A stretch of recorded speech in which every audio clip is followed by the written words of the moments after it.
I'm doing good. I had a shitty day yesterday, which you do sometimes, but it wasn't anything special. I just had a depressed ass day. One of those. Oh, yeah, one of those days. And so I've been catching up a little bit today, been doing some schoolwork, and just trying to keep balanced today. So I'm feeling pretty good today, and I'm excited about the podcast. So that's why that's good. That's why I skipped because we rescheduled the recording from yesterday to today, and that was why, because I was feeling shit. Fucking shit. As you do sometimes. Everyone has those days. Yes. How are you doing? I am doing good. I was just out for a run, and now I've just thrown some food in my stomach, and I am just I might be a little bit coffee. Yeah. Because I have a little bit of a I think, what do you call it in English? Extortional asthma, I think. Yeah, it's called. exhaustion asthma or strain asthma. When you strain strain yourself.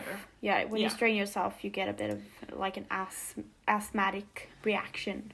Yeah, and it was so cold outside. It was minus 2 or 3 degrees, I think. We love that winter actually happens in February in Sweden. Yeah, that's great. Oh, yeah. Yes. No snow or anything until the new year, and then there's the November. winter. Yeah. Yeah, so I am a little bit still cold. I still feel cold into my bones. Oh, yeah. And I'm just trying to settle down. We have that core freezing cold in Gothenburg too. Oh, yes. It's because we're windy and because we're a what would you call it, like an ocean or harbor city in Gothenburg. Yeah. We're always near the water, and so the cold, it just becomes more it reaches to your marrow. Bone. Yeah, really. And it sits I was wearing just this a hoodie and my training tights and a pair of 2 thin shoes. Yeah. Because I was thinking I'm gonna run. I'm gonna get warm.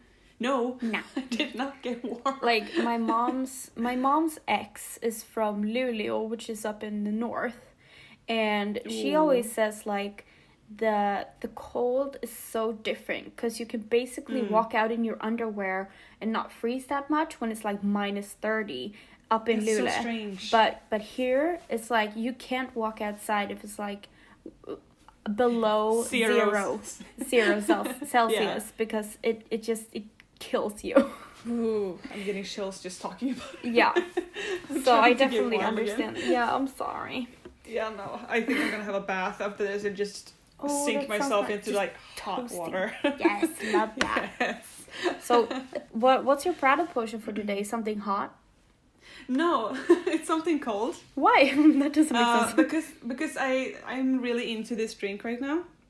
Oh, it's the Monster. It's the white Monster Energy. Yeah. With 0 sugar. That's what we were talking. Wasn't that the last or the episode before that I was drinking that one, and you said I don't think I've ever tasted that, and then you tasted it, and now you've been a little bit obsessed with it. I'm filling up my fridge with it because I want it every day. Yeah, it's so good. I love it. It's so good. And it's not typical super sugary Monster, because I can't handle those. No, it doesn't have that generic... There's so much. It doesn't have that generic energy drink type of not at all. Vibe, but it's way easier to digest, I guess. Yeah, it's so lighter. Yeah. I love it. So that's what I'm having. I'm having a big can of it. What are you drinking? Cool. I'm having this. You probably can't really see. Is that Pess? That's not Pess. I'm holding up a sippy cup thing, so Hilda can see with some ice, and it has a yellowish tint to it, which is why she thinks it's Pess, but it's actually iced tea. Oh my god, it's iced tea. Hell yeah, beach. I still can't believe I got to taste iced tea this weekend. Yeah, so I usually buy black tea, but we found And I'm not really a big fan of green tea usually because it has that bitter taste. Yeah, wait, do you drink iced tea that's black? Black iced tea, yeah. So tea is still tea, which is like you can drink white tea, black tea, green tea, red tea. There are different teas. And that still applies to iced tea. So I usually drink black tea, and black tea is usually more of the fruity teas, which is why it's more popular with iced tea. Yeah, it's a bit sweeter. Yes. And then, but so I found this green tea at the store today, and it's lemon and lychee. Lemon and lychee. Lychee. So it's like I believe I believe it's an Asian fruit. I think it's very popular in like Japan. I recognize it when you spelled it out. I recognized it. So it gives it more of a sweet flavor, but it's still kind of a fresh sweet flavor because it's lemon. So like I'm not usually a fan of green teas, but this one really balances the bitterness out. Like middle way. Yeah, definitely. So yeah, you had iced tea. So this weekend, so before previous episodes, we've been recording more like maybe a week ahead, even sometimes 2 weeks ahead. But this time we're recording the same week. So this episode comes out, I don't know what date that would be, 29th maybe? Yeah, I think it's 29th, Friday. Yeah. And so today is the Tuesday, just a few days before, and the weekend that just was, we celebrated my 25th birthday. So it was you and I and our significant others and my two other best friends, Addie and Suzanne. So we had a Rona-friendly birthday celebration. A small 25 birthday celebration, Yes, then we had a 90s theme, and it was really so fun. We did a quiz. We were listening to nostalgic music, playing some Jackbox. It was a wholesome, nice time. It really was. I love the pictures you posted as well. Yeah, I love them too. So nice. I love also, because, you and I take more selfies with each other, but me and Addie, and just especially, I don't have any pictures of Suzanne, because she doesn't really take a lot of pictures. So it was really fun to kind of just take that moment to get some pictures of everyone, especially when we were dressed up. And I always love taking pictures of the boys, because they have such a bromance, and they're so cute. They're so cute. I ship them all the time. Yes. I would not even be mad if I found them making out somewhere. Right? My husband and your fiance is a love story. I wouldn't even be mad if you left me for I love them. I would be like, good for you. But so Addie, when you guys showed up, Addie had brought you a gift. You want to tell me a little bit about that? Yeah, so was it last week you were drinking iced tea as well? Or was it the week before that? I don't know. I've been drinking iced tea here, and we recorded it in an episode. We were talking about it. In one episode we talked about it, and we realized that I have never had iced tea as like a drink that you buy. Yeah. I've had iced tea like that you made yourself. But never that you buy in a can. Yeah. Or like a bottle or stuff like that. Yeah. And that was outraging. Yeah. Apparently. Yes. And very controversial. Addie actually listened to that episode, and she decided that, okay, well, I'm actually gonna meet her this weekend. I might as well just show her what it tastes like. Was that like the introduction, or maybe the first episode? I think it was. Yeah, I think it was the first episode. Yeah, because she hasn't listened to every episode. And I think she said she was only on like the first one, so I think that would be it. Must have been. So she actually brought me a can of iced tea. Yeah. It was lemon something. Yeah, lemon lime. Yeah, I think so. Yeah, it's just plain, isn't it? Yeah, but it's not supposed to be something. It's not Coca-Cola. It's iced tea. No. Well, yeah, but then I don't see the point in buying that. Oh, why would you drink water? Crazy, right? It's just bland. I can drink water at home. Yeah, but I'm just saying, like, why? It's just like buying people buy like lemonade. You buy sparkling water. It was a long time ago. Yeah, but like people buy sparkling water. Yeah. It's Yeah, just but water people with do. bubbles. Yeah. So people have understand. different preferences, and it's just kind of about that refreshing. Like if you don't want that sweet, bubbly Coca-Cola thing or anything, like you want something just a little bit sweet, a little bit refreshing, I think iced tea is perfect for that. Yeah, well, everyone has their own preferences. Oh, definitely. I'm okay. I'm okay with that. That's fine. I'm glad. I don't blame you. I don't hate you. Why would you? Calm down, okay? Calm down. Is this our first fight? We're not having a fight. You're having a fight. I'm so confused. Stop crying. No, you're crying. We're not having a fight. Am I even here? Hello? Hello? Are you okay? Am I good? okay? Oh, gosh.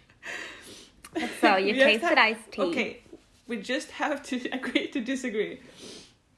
I mean, on what? Like, we were just talking about you didn't have iced tea, now you've tried it, and it's whatever. It's okay. Yeah, it's okay. I mean, we don't have to agree to...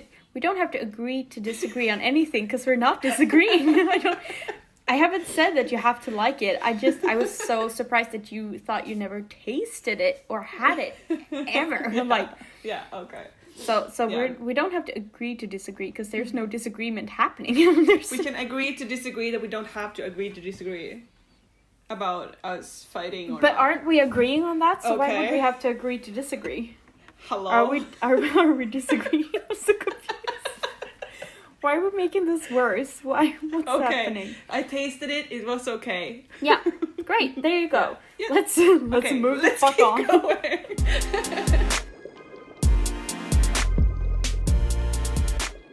So today's episode is your episode, Hilda. It is my episode. Yes. So take it away. Yes. Welcome. What episode are we on? 4? Oh, I think so. 3? Yeah. No, 4. It's 4, yeah. Okay, so for this episode, I felt like we needed to, talk about what we look forward to in the gaming industry a little bit, and look into the future, keep 2020 behind us. Yeah, let's. And just look forward to 2021 and the years that come after that. Yes. But there is many good games that released in 2020. I realized because I decided I was like there was exactly, I know, right? Really? So I was starting to make a little Animal Crossing though, I'm sorry. Yeah, exactly. Obviously. Sorry. So for I started yeah. making a list about games that I look forward to, and maybe that you look forward to, that are gonna release in the future, near future, but also in the distant future. But then I was like, but what games actually released in 2020? Did any game release in 2020? What happened 2020? Who even knows? It feels like 2020 just went over with a snap, but it's also felt like the longest year ever. I think that's because a lot of people aren't really used to the fact that they had to become so isolated. And usually when you have a year go by, you can define certain events happening that year. Like, oh, I traveled, I did this, I visited this person, I went on this adventure, and that didn't happen this year. So I think when people look back, like, what the fuck happened this year? I can't remember. I think that's a big point to why a lot of people, like, as someone who's really used to living in isolation, having overcome depression and stuff, Gamers unite.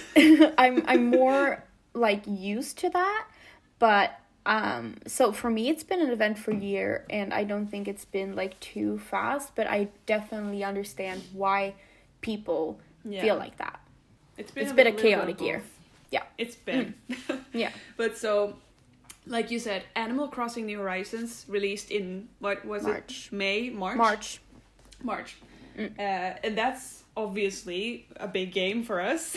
Definitely. I didn't do anything from March 19th, I believe, until I just remember June. That you sent a picture 3 weeks later after release, and you were like, this is the first day I went outside. Yeah.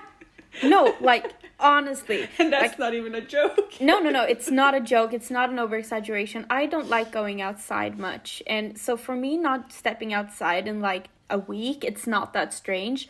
I don't have, like, a work, like, a place of work to go to. I study uni at a distance. I didn't do that at that point, though.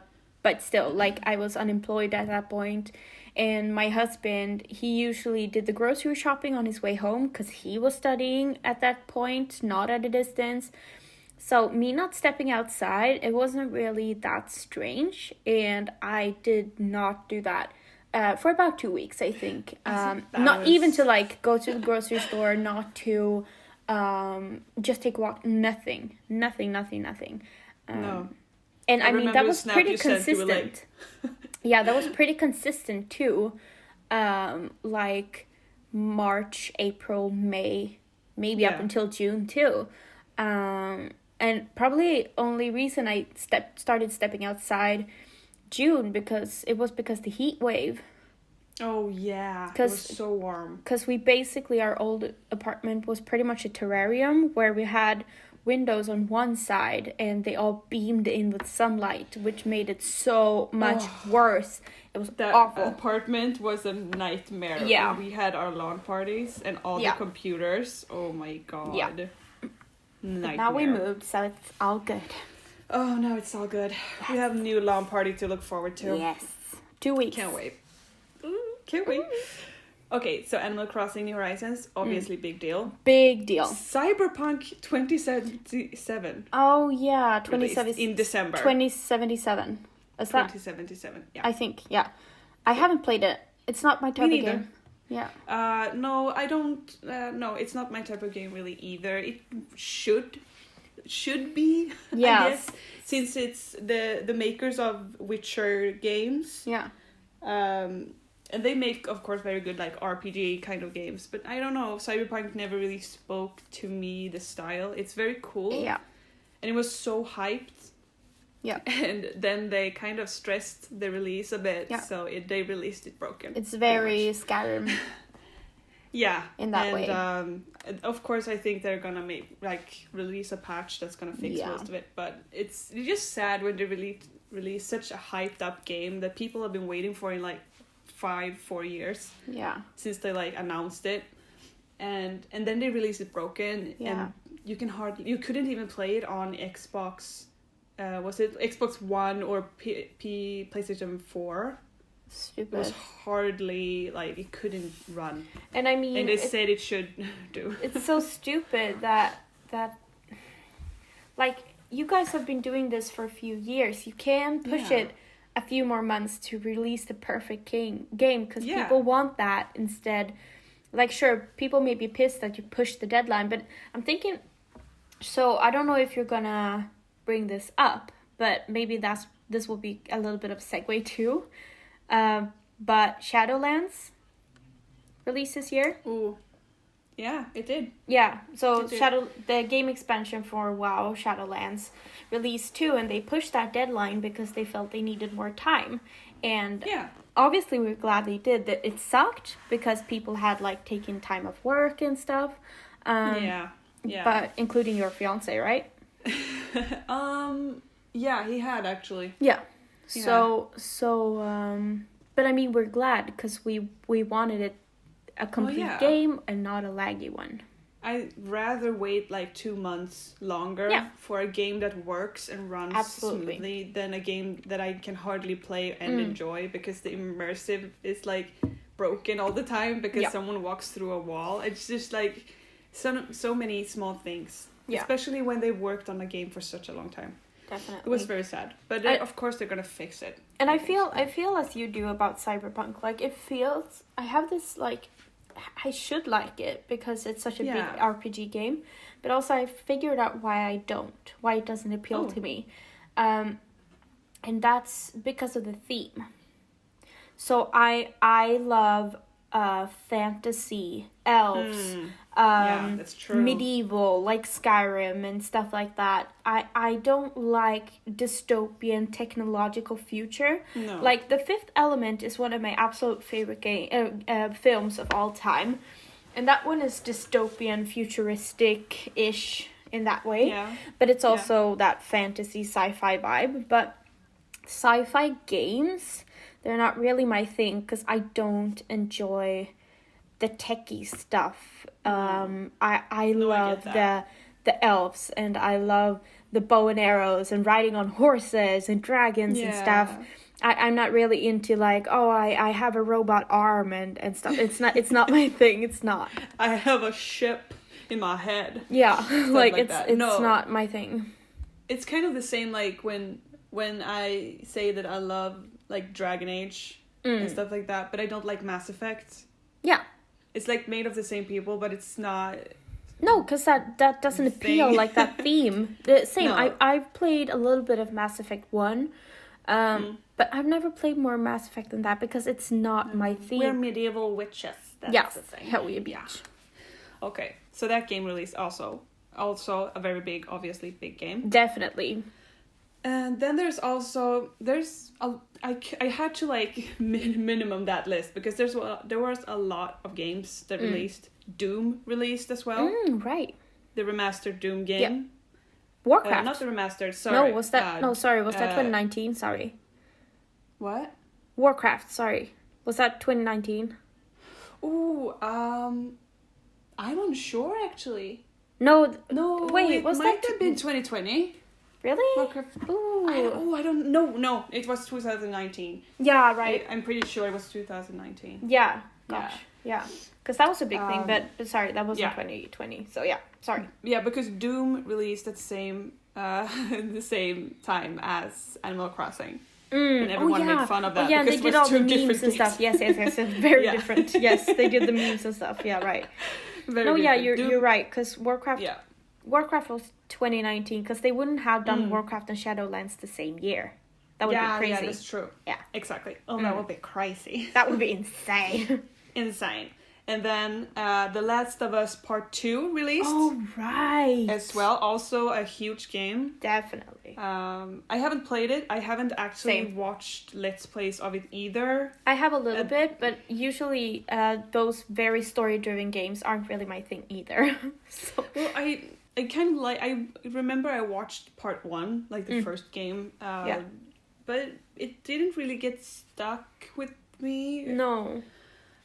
So I haven't watched any of Part 2. I've just kind of read about it a little bit. I have friends who adore the games, but I don't really. It was mixed story reviews. People were a little bit like, didn't really know if they liked the ending of the game or not. Of Part 2. Yeah. But it supposedly have like great gameplay and stuff like that. Yeah. It's really smooth. So that released. Then we have Half-Life Alyx, if you've heard of that. No, I missed that one. I mean, I know Half-Life, but... Yeah. So, Valve, the ones that do Half-Life and the Portal games, stuff like that, they released Half-Life Alyx, which is... You should watch the Let's Play of that. Because that's an amazing game. Wasn't it... I'm getting a random flashback. Because when you worked at a game and tech store for a while. Yeah. And I'm getting a sense of like we were talking a little bit about how they had put in a new Half-Life thing in the registry. Like you talked about them usually doing that mostly as a fun thing. Yeah. But it's kind of fun though because I mean, when did you quit? Like 1-2 years ago? That was I think half a year before this game released. Oh, okay, yeah. So it's kind of funny though that we were talking specifically about Half-Life getting a new release, and you were like, what if that's true? And then it was. So, surprise, it's true. I just randomly thought about that. Yeah, I haven't even thought about that. That's crazy. Because that game came, they released the game and they released also a new VR headset along with it that they had made themselves. So like specifically for the game? Yeah. Oh, interesting. So it was specifically made for the game and it had their own new kind of game engine and stuff like that. Oh, and it worked so well. Oh my god, it was so fun. I was watching, I think, Jacksepticeye or someone play it. Because he gets so involved in the game. Yeah. And the movement, the controls, everything. You felt so immersed. It was such a good game. Cool. And I don't want to spoil anything, but I think if you know Half-Life and have played the games or know the story, you're gonna love Alex, this game. So it's a hot tip to watch the Let's Play of this one. It's a rather long game, but it's so worth it. We love a long game, though. Yeah. It's so nice to just kind of lay back and watch someone else play games. Oh, I definitely listen. I don't usually enjoy playing the story-driven games myself, but I love watching the Let's Plays. Yeah, definitely, because it's like watching a movie. Yeah, it's so nice, and the story is amazing. Cool. So that released. Then we have Ghost of Tsushima. Oh yeah. Yes. Also released. It was the samurai game, right? Or no? What did you say? Wasn't it the samurai game? Samurai. Yeah. Because it was the makers of Dark Soul. Yeah, because I saw. Oh, I might mess that up. I think so, at least. Okay, I saw Pewds play a little bit of it, and my husband talked about it since he's he's really fascinated with both like martial arts. I can't really say, but do you know what I mean? Like, and also like Japanese culture and stuff like that. So that really appealed to him, the theme of it. So I watched PewDiePie a bit play it as well. Yeah. I didn't finish watching the story. I didn't get stuck really. Yeah, but I don't think that goes really to our theme either. No, but I kind of felt like I had to watch it because I had heard such good things about it. Yeah, I didn't watch the complete thing. I just watched bits of it. Yeah, and it looked really good. Yeah. Yeah, looks amazing. And then we have like a bit smaller games like Hades. Hades. Hades, thank you. And it's like a hack and slash bird view kind of game. Think Diablo but more like faster. Okay. A little bit like wilder. A strategy bird's view hack and slash? Yeah, exactly. Okay. And it goes really fast and you like travel through levels and stuff like that. It's also a really good game. Okay, I've heard of it, but I've never seen it. Like I couldn't pick it out of a lineup. I think. No, it's like the art style is a little bit more like, not realistic. It's more like cartoonish almost. Oh, okay. It looks really dope, and cool. I feel like it's a really good like BRB game. Like you just lean back and just. No, but you kind of just lean back. And you can kind of like zone out, and it just happens, kind of. Oh, thing. Okay. I gotcha. And then Call of Duty Black Ops Cold War released as well. Oh. Went over really well. And then Ori and the Will of the Wisps. I don't know if you know the Ori game. I haven't heard of those. Or that. Because this is a prequel to the Ori and the Blind Forest. I don't know that either. Wait. You would love that. I recognize Ori. Yeah, it's like a 2D game platform. Cute. Where it's beautiful art, it's so pretty game, and you're like a white little like wolf kind of almost. Oh, I recognize this. Is it like a 2D platform thing? Yeah. Yeah, I recognize it. Yeah. Yeah, and you kind of jump around. The story in the game is amazing, and I didn't know they had released a prequel, so I look forward to watch some Let's Play about that as well. Also a hot tip to watch Let's Play on, because the story is really cute. Cool. And I think that was my like quick list. Yeah. About a little bit of the bigger games that released in 2020. I might have missed a lot of games, honestly. Yeah, I mean probably obviously because there are like lesser known companies and there are more indie games. Obviously you missed some, but I think that would be highlights at least. Yeah, exactly. But of course, like join the conversation. Let us know in the comments either on YouTube, on SoundCloud, or on our Instagram if you think we should have mentioned another game, or if you have a hot tip from 2020 releases.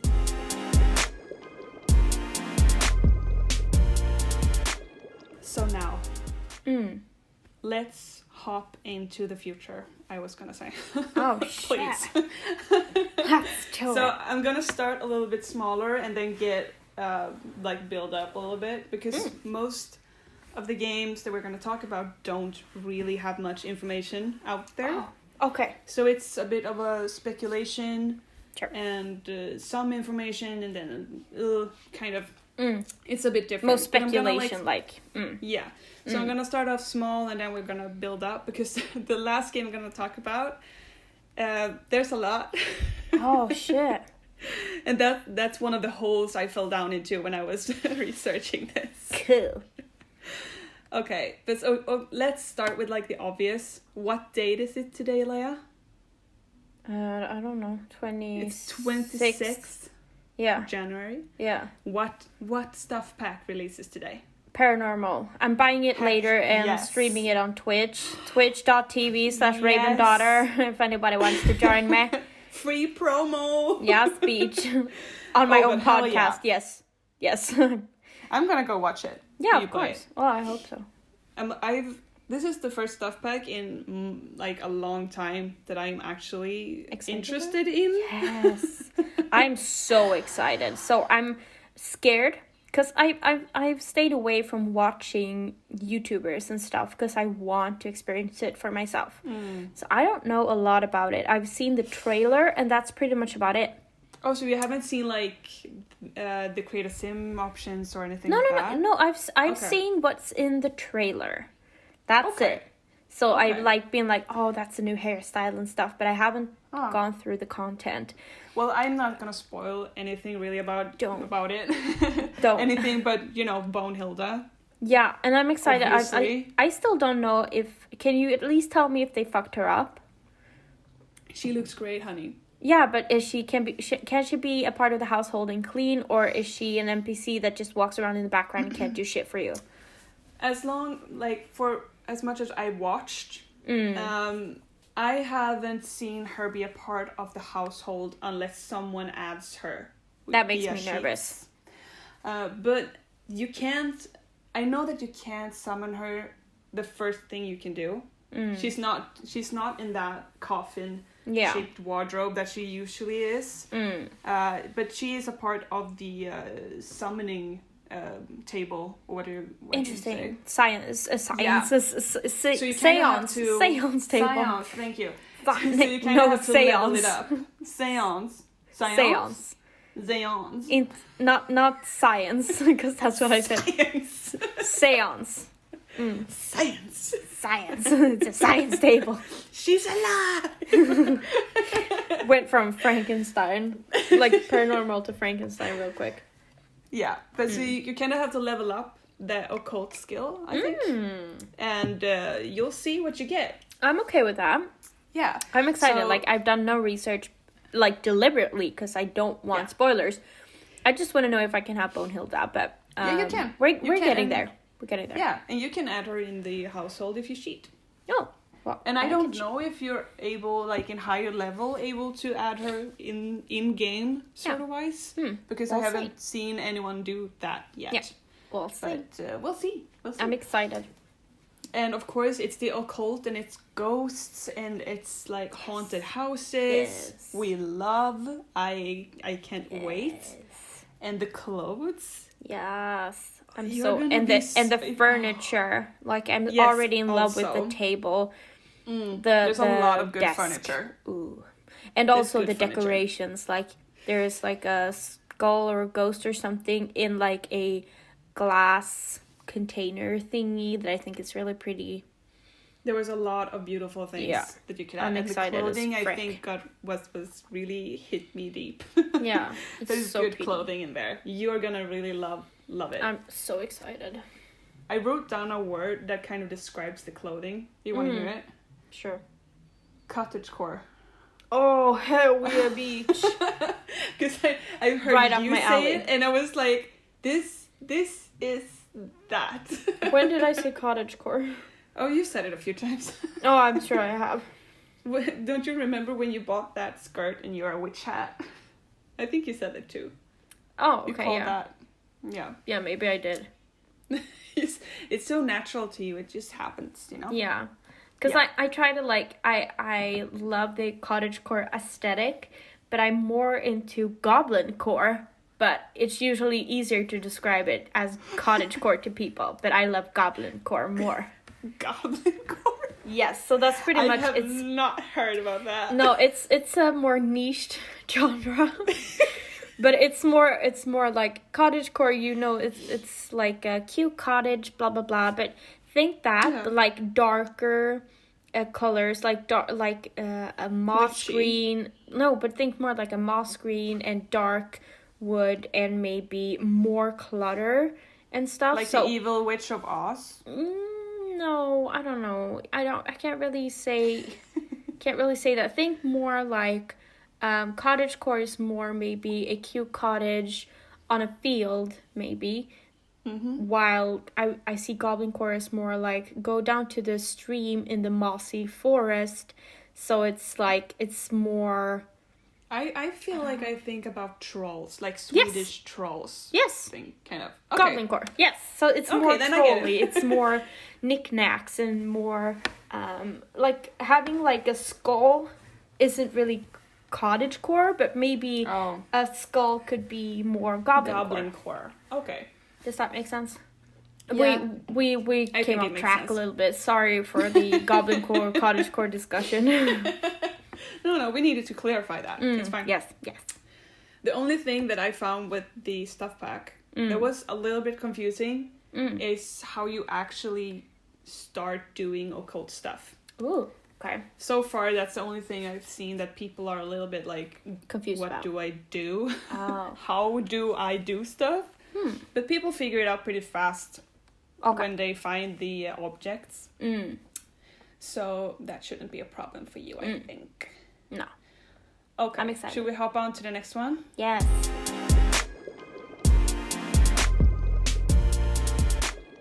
The next game we're going to talk about is also a little bit unclear. It's just a little bit, there's not much info about it, and people are keeping it a little bit secretive. But there is some information about it, but also a lot of speculations. Okay. So I'm going to talk about Fable 4. Hell yeah! I wonder if you're going to say hell yeah when I'm done. Oh shit. But listen, my expectations for Fable are not that high. Since Fable 3, right? Yeah, I'm not a big fan of Fable 3, and I know they have, like, they did that, I can't even remember, Stories or Legacy. I don't remember what it's called, I never do. It's not Legacy, but I always think it's Legacy. But they did that Connect one, and I know people had, like, some opinions about it being on Connect, because that was kind of weird. I don't know, my expectations aren't too high, but continue. That's good. Okay, this game is in production. There is no release date yet. Yeah, I know that. Everyone is just like, we don't know. Yeah. In a few years, perhaps, I don't know. And it's gonna release on Xbox, obviously, because it's a Microsoft-owned game, I think. The franchise is. Yes. There is a teaser trailer. Have you watched it? I may have, but that depends. When was it released? It was released in the summer, I think it was.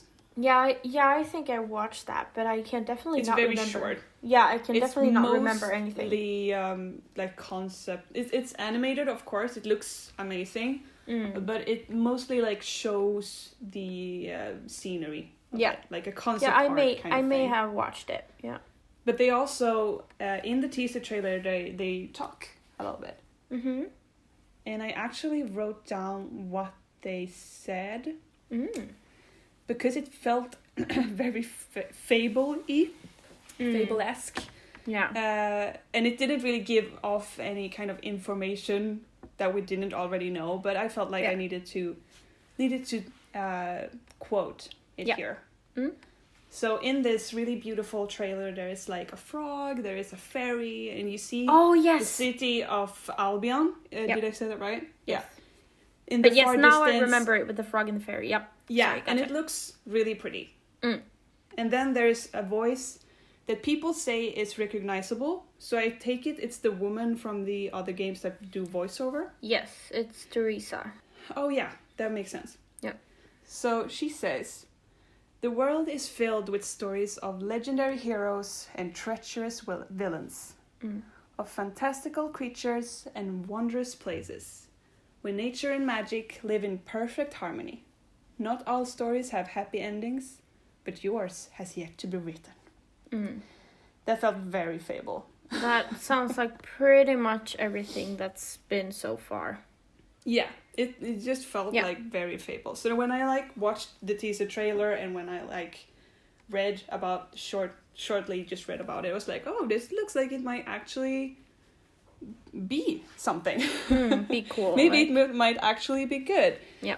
And it might, there's also like a hunch people think, obviously, that it's going to be an open world kind of game. Yeah. Because that's how games pretty much are made right now. Yeah, like if you don't, maybe, when it comes to the RPG world, if you don't follow the blueprint of Skyrim, but like honestly, like the Skyrim was the forefather, but like the founder of this, like, you need to have an open world kind of scenery and this the freedom immersive, of just getting to move around. Yes, the freedom, everything like that.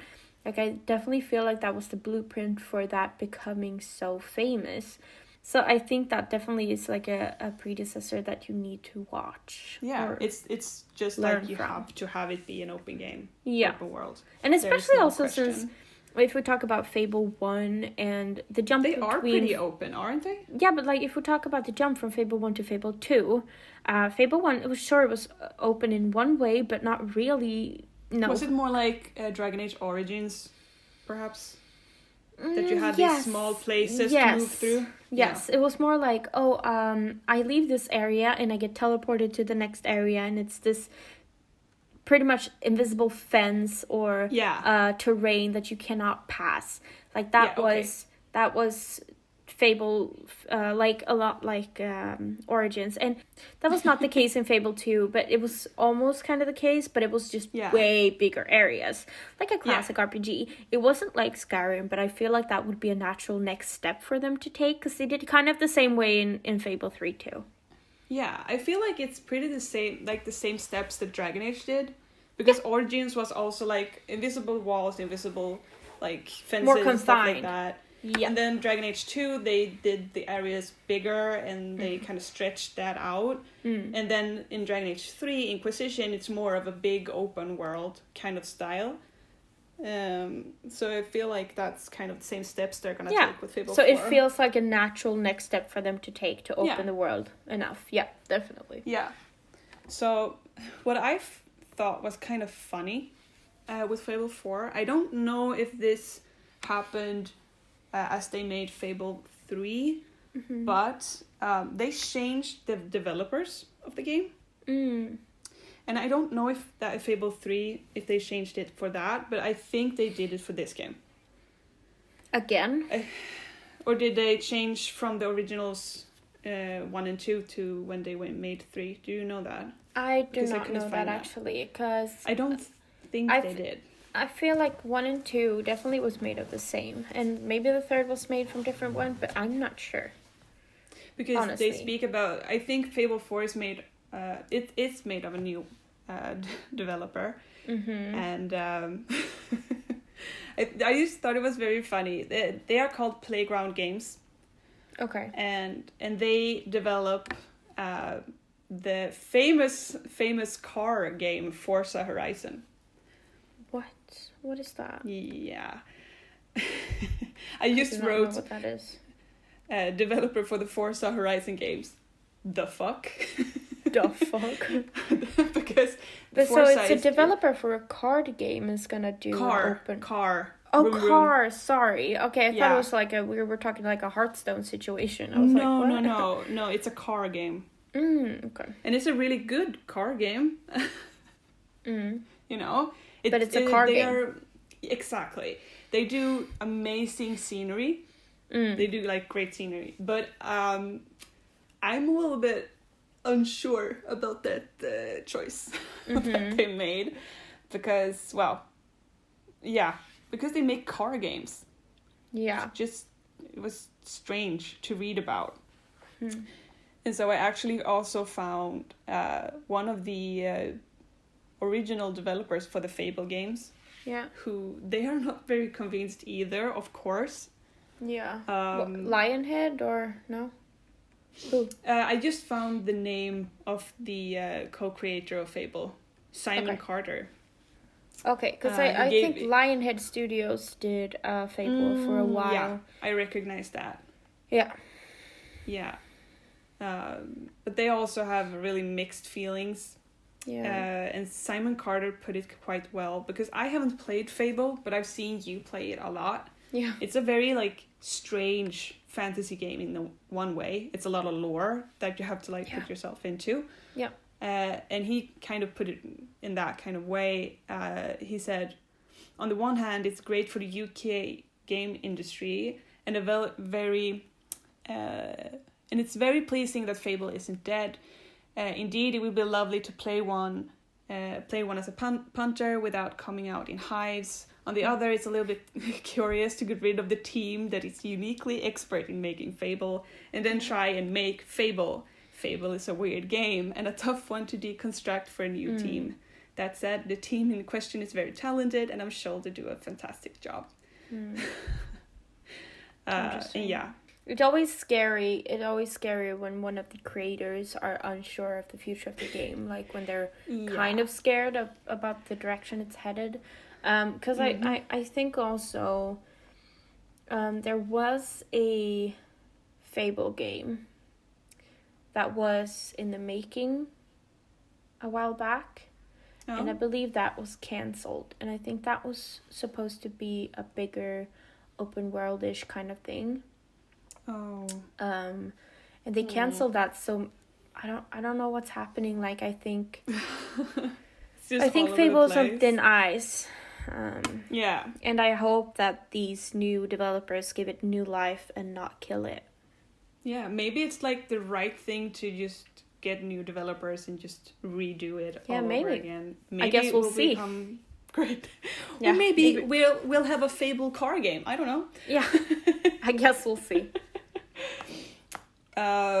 So that's pretty much it. There's a lot of, the rest that I have written down is a lot of speculations. There's a lot of people think it might be an MMORPG game that is set in the Fable universe. That would not be crazy though, because I believe that that might have been the plan for that game that I mentioned.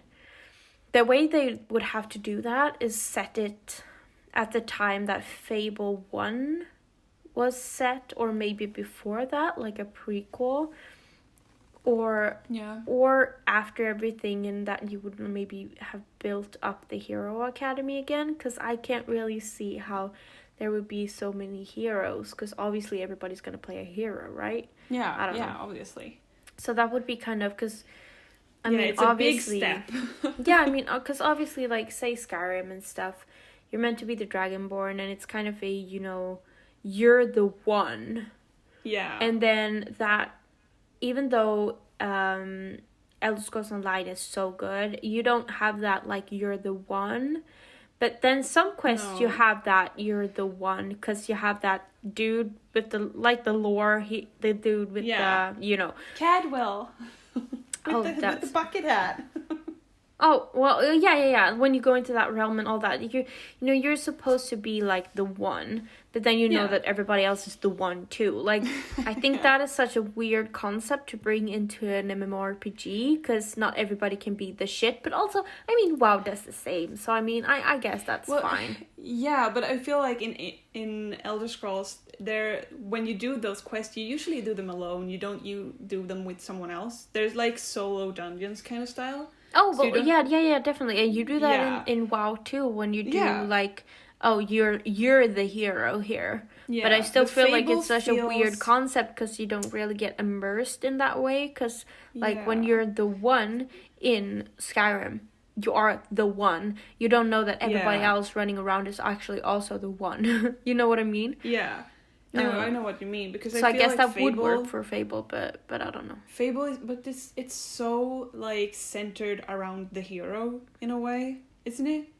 People react to you, and that's kind of a big thing that you can do, like choose if you're gonna be evil or good, and it's just like but I don't world. feel like that would be weird to have everyone do that, because I mean that's just pretty much a thing they were doing, like when you make choices you get consequences, and that was kind of a big thing. Yeah. So I don't feel like that would be a weird concept, having a lot of people around. And I mean, in the first one there is a hero academy and there are a bunch of heroes in that way. Yeah. So I don't feel that would be a weird concept. I feel it's gonna be interesting to see what they do with it. It's gonna be interesting. Yeah, it's gonna be real. I'm gonna follow that with interest, because it might just turn out really good. Yeah.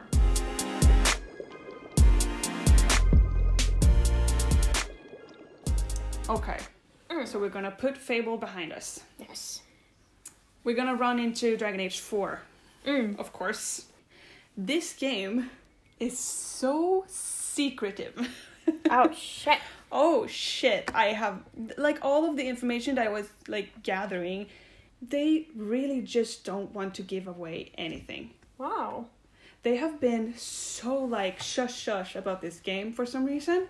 And I think for some reason, I think it's because they don't want to, like, hype people up. They don't want to, like, make people think that this is gonna happen. But for a long time, they did that, at least. Like, how unusual. All the way. Yeah, because Inquisition released in 2014, I think it was. And then the last DLC for Inquisition released in 2015, which is called Trespasser. Okay. And in the ending of both the Inquisition main story plot and in the Trespasser DLC, a lot happens and you find out a lot of things. And the ending is really just pathing ways to a prequel. Oh. So you're gonna get, like, a Dragon Age 4, but... A prequel? Like, yeah, kind of prequel. So you're supposed to get more, like, elaboration into the history, or? Well, that's the thing. This game has a lot of lore, and I am gonna give away spoilers with this game, because I couldn't find any other way to really explain if I didn't explain the ending of Inquisition and Trespasser. But so yeah, the Dragon Age 4 is secretive. There is no release date. No one dares to even talk about that. There is no title. There is no showing of gameplay. The only thing that we have is a short few t-shirts. T-shirts? T-shirts? I have a crop top. That is it, Dragon Age 4. Whoosh whoosh. No. But we have a teaser trailer. We have some concept art. We have, like, 3 pictures. And a behind the scenes video that is, like, nothing special at all. That they did show these things pretty much when they made these things that we've already seen. There is really nothing to go on except for speculations for what Dragon Age 4 is going to be. So I looked into a magazine called PC Gamer, and they had actually, like, described how secretive this game is in good words. So I'm gonna quote an article here. Yep. So they say, Dragon Age 4 was, for several years, one of the most open secrets in gaming. After the ending of Dragon Age, Inquisition's final DLC made it very clear that the saga of Thedas was far from over. We've been expecting another Dragon Age game to follow it. BioWare spent years dodging any official confirmation that the 4th game was in the works. But now BioWare have said in no uncertain terms that they're working on the next Dragon Age game, though we still know precious little about it. We have 2 teaser trailers then. A behind the scenes video and some concept art. We still haven't actually gotten a proper look at Dragon Age 4's gameplay, or heck, even a title, but BioWare have begun to sprinkle out teasers more frequently as summer of 2020. So as you see, like, ever since 2015, they have been like, sip, not by the way, anything. Gotta love when something is an open secret. Like, exactly. Like, everyone knows that we're gonna have a 4, but we're not allowed they're to like, know. Shoop, we can't say anything. It's a secret. Just like, everyone knows there's a secret. Yeah.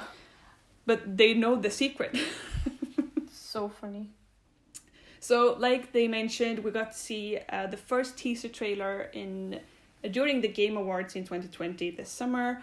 Yes. We did not get a title. We did not get very much from it. It was a very typical like Dragon Age-esque teaser trailer where it's like drawn stuff. Yeah, like and that. you said in the previous episode we mentioned this teaser trailer and how excited you were about it. Yeah. I think this was in the first episode as well, maybe. Yeah. Because we were talking about our favorite games, and I think it was the Dragon first... Age obviously came up, and Yeah. and I think you mentioned something about them, like a lot of people were like they didn't say anything, and you said if people actually played it or like knew the story, they said everything or something like that. Pretty much, because that's all. Like if you were to watch it, you wouldn't really get, because you haven't finished Inquisition. I barely started it, so exactly. So it wouldn't make much sense to you. It would look pretty and would be nice, kind of thing, but it's not make much sense. Yeah. Since why I have to kind of describe the ending of Inquisition a little bit. I guess that. Yeah, but we're gonna get to that in a little bit because okay, sorry. We actually got to know that there is going to be a returning character. Okay. And that is Varric, the handsome dwarf man. Oh, from Varric. Origins? Wait, no. Is he in? I think he's in Dragon Age 2. Oh. No, yeah, wait. Is he in Dragon Age 1? Yeah, he is in Dragon Age 1, isn't he? He is, isn't he? I know he's in Dragon Age 2, and of course he's in Dragon Age Inquisition as well, as a companion that you have with you, and he's a very like big character in the story. So he's gonna return, as we can see, which is good. We like Varric. And then of course they reveal that they're gonna be picking up a new protagonist, which they usually do in the Dragon Age games. Like they get a new hero kind of way. Then they also talked. There have been hints that this new hero, the new Dragon Age game, it's not going to be solely focused on having power. You're not going to be this almighty powerful person kind of thing. All the Dragon Age games have in the beginning, like you're not such an important person, but you kind of get there in the end. You become a legend. You become a hero. You gain notoriety, and you work your way up to becoming basically the savior of the world, which is the theme of a lot of RPGs. Yeah. There's hints and there's a little bit of speculation that this new game is not really gonna take that turn. And you're kind of gonna be like a little bit more of a regular person. Interesting. Yeah, so I kind of hope that's the case, because that would be like cool. A very like left turn for them. Yes. And story-wise, it would be fun. And that is not something that's really done in RPG. No, you always turn out to be a hero or the legend or anything like that. Yep. So with this teaser trailer, we of course didn't get a title, as I said, but there is a lot of hints towards a title. Okay. And that title is the Dread Wolf Rises. Do you know who the Dread Wolf is? No. The Dread Wolves, they speak of him in all of the games, actually. Who? He is... the Dread Wolf is an elven god. Oh. Actually. So he's in a lot of like lore books that you can find by the sides in the books, and kind of notes, stuff like that. And he's also known by the name of Fen Harel. This is it's something you have to keep in mind. It's important. Yes. So in the teaser trailer, we kind of get to see hints of a wolf, if I remember correctly. And since we know the ending of Inquisition, we can draw conclusions that this is gonna have to do with the Dread Wolf. So let's hop into the ending of the Inquisition. Spoiler warning. Big spoiler warning if you haven't played it. Because in the teaser trailer that was released, you can hear Solas say the following, like an echoing memory. So, you have found me at last. I suspect you have questions. Do you remember who Solas is? Are you asking me? I do. No, I who am. the fuck is I Solas? do. Solas is one of the companions that you have during the entirety of the game. He's one of the first companions. He's an elf, a bald elf. I have literally no idea who you're talking about. When you see him, I bet you're gonna recognize him because he's the first companion. Yeah, do it. He's the first companion that you get while doing the introduction quests. What? When you wake up. What? In Inquisition. But so I haven't played Inquisition. No, but you said you have like started it. Yeah, but once. Let's see. So he's in Inquisition, not in Origins. No, he's in Inquisition. That's why I can't picture him. Okay, gonna Google his face. Do it. He's a bald elf. Oh, okay. I don't recognize him, but now I. Oh, okay. He's one of the first companions that you get in the game. Okay. In the introductory quest line that you do when you wake up in the Inquisition, you get Varric, you get Solas and Cassandra, as they accompany you to the rift that you're gonna close. Okay. So Solas is a very huge part in Inquisition overall because he's the first one that you kind of meet. Okay. And he knows a lot of things. He's a mage, and he's very all-knowing, and he loves the Fade, and he loves to dream walk in the Fade. That is a thing in Dragon Age, which a lot of people frown upon because he befriends spirits, that is also known as demons. And so he's a little bit frowned upon. He's not as black and white that mages would prefer him to be. No, he dabbles in both sides. He's very fluid. Okay. Very fluid. Okay. Cool. We love that. So yeah. So like I said, in the teaser trailer, you hear him say this: "You have found me at last. I suspect you have questions." This is something that he says in the ending of the last DLC to Inquisition. Trespasser. So that's why we are like, oh my god, that's Solas. So in Trespasser, the DLC, you can find notes a little bit everywhere. It's not like something you have to collect, but you kind of pick up lore notes in the game all the time. It's a little bit like we talked about last time with Stardew, like secret notes. Like exactly. you get more if you pick them up, but it's not a requirement to progress in the game. Exactly. So in Trespasser, a few new notes are added, and one of the notes that the Inquisitor finds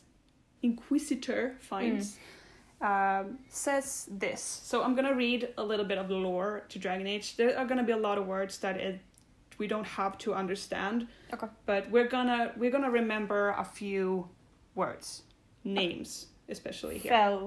Fenharel. Led a rebellion. Right. Sorry. Yes. Shut up. Okay.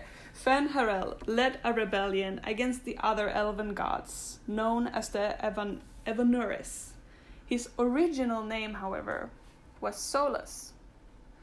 Though meant to be an insult, Solas took the name Dread Wolf as a badge of pride, as it inspired hope in his friends and fear in his enemies as he fought against the false god of the Pantheon.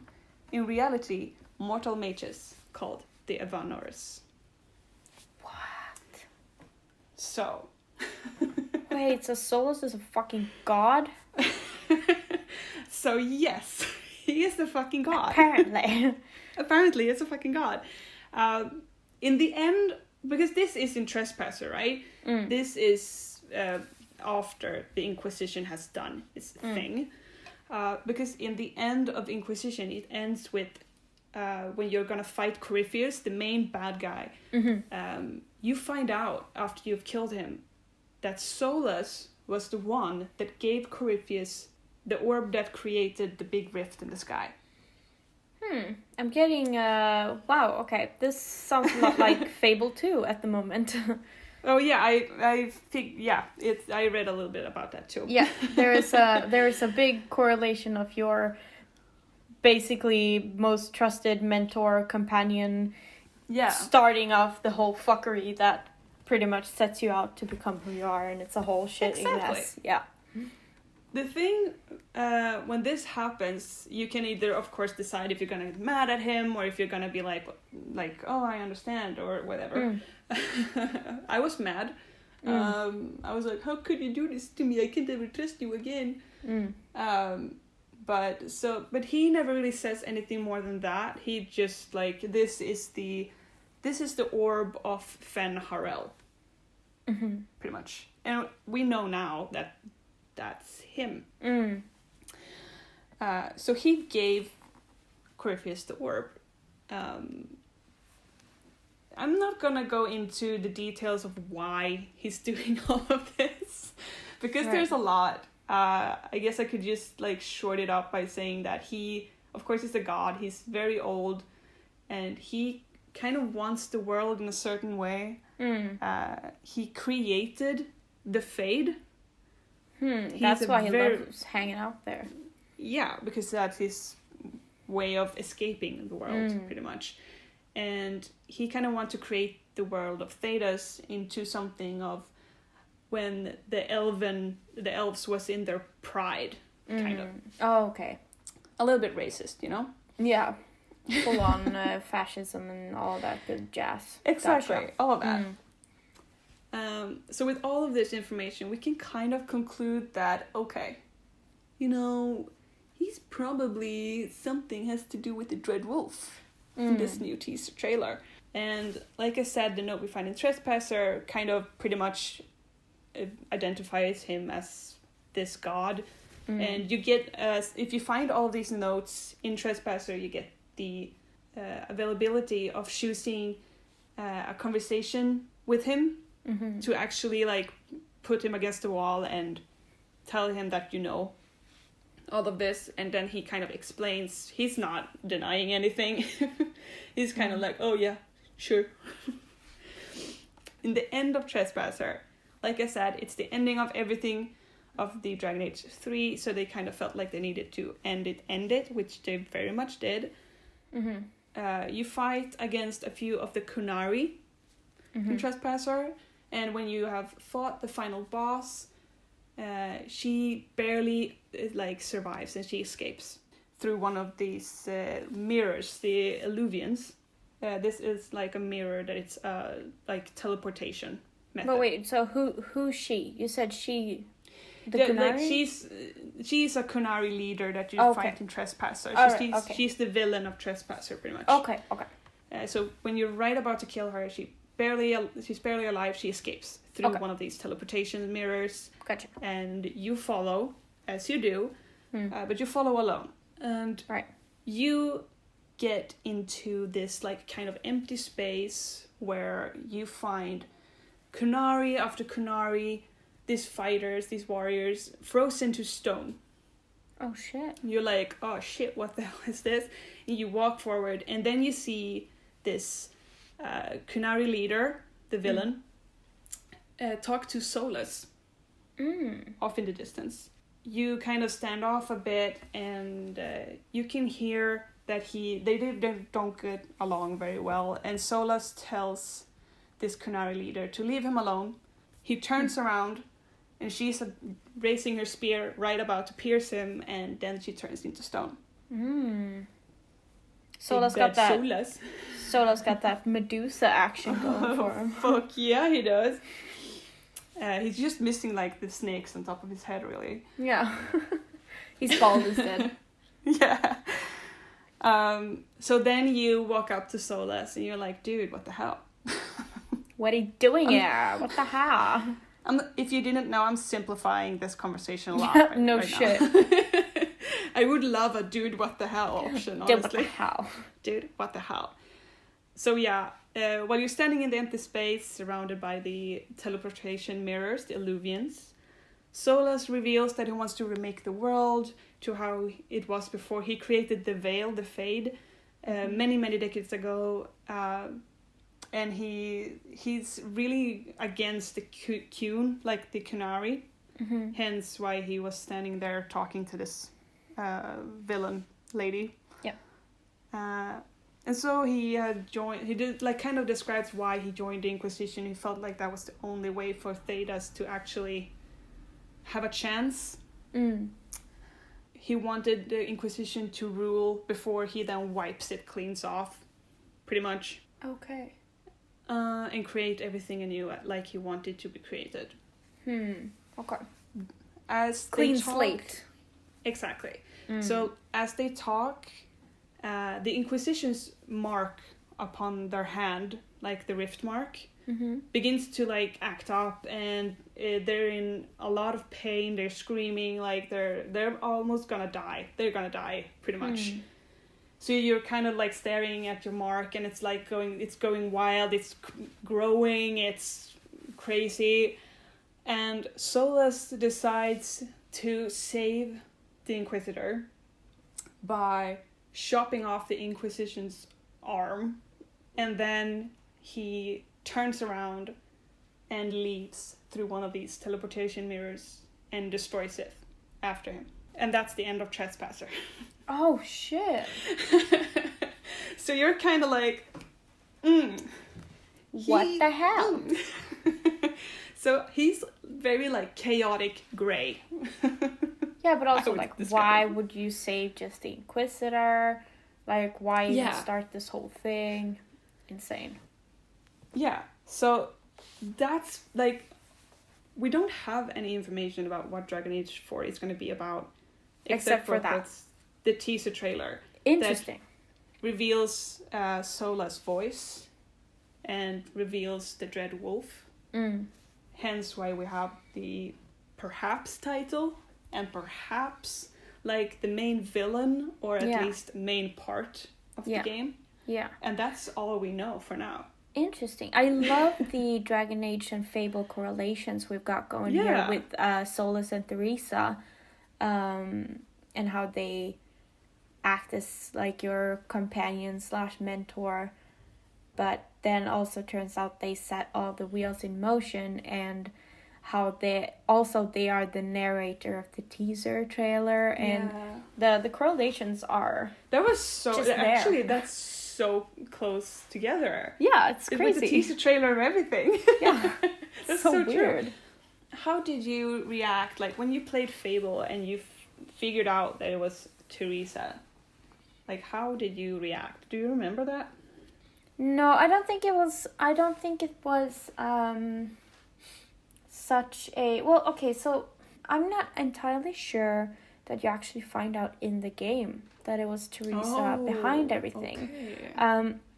Because the Connect game, I think that may be the one that tells the player that it was her, or that she had a hand in it. I can't honestly remember. Oh yeah, no, okay, I think this is it. Obviously, okay, so spoiler alert or whatever if you haven't played this 10-year-old game. This whole episode is spoiler alert. Yeah, but so if I don't, please feel free, if anyone listening, feel free to correct me in the comments if I'm mistaken, but in Fable 1, you're the hero, and basically, like, your sister gets kidnapped in your village, everybody dies, blah, blah, blah, and you find out your sister's alive, and, like, at the end, you can save her, but she's got this, like, Stockholm Syndrome thing going on, if I don't remember, completely fucked, but in the end, like, she that's Theresa. So in the second game, she's, like, blind, and she's a seer, kind of, wise woman. Wait, thing. Is the sister Theresa? Yes. Oh, so the first hero, the hero in the first game, that's kind of how you get introduced to Theresa, because she's the sister of the hero. The hero, yes. And in the second game, I guess that's also why she's kind of into helping the heroes and the new hero, because her brother was the hero. Blah blah blah. I get that. And so, how the whole thing starts out is Lord Lucian has kind of gone on this crazy world domination spiral thing, where he wants to, like, recreate the world or whatever his goal is. I can't remember. Mm-hmm. And those wheels kind of set off in motion because his wife and child died. Okay. So then he kind of went crazy. And I believe that in the Connect game, what's it called? The Journey? I already forgot. Yeah, it was called the Journey. In the Journey, I believe you Maybe find we out. like goldfish. A little bit. But I believe it is in Legacy that you find out that Teresa was actually the one who either killed them or had them killed. Because it was kind of a prophecy that Lord Lucian had to do all these crazy things because the new hero would unveil itself through Lord Lucian's fuckery.